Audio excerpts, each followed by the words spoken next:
Patrice, kanina pa kita hinahanap ah. Nandito ka lang pala.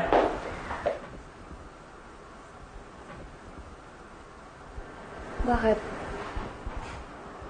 Pumunta kami ng Manila nila Lolo at Isagani.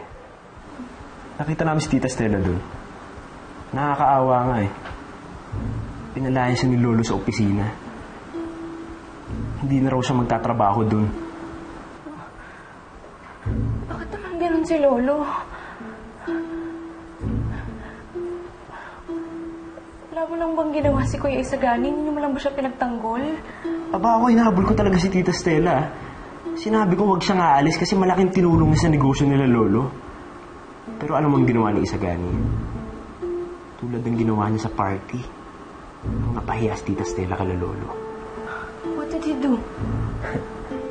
Ngumiti. Yung masayang ngiti. Yung natutuwa siya dahil nasisira si Tita Stella kila Lolo at Tito Robert. Kakaiba yung Isagani niya, no?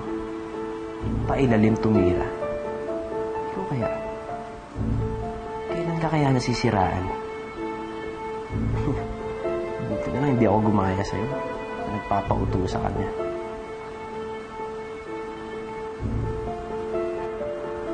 I was so stupid. Wala pala siyang karapatang tawagin kong kuya.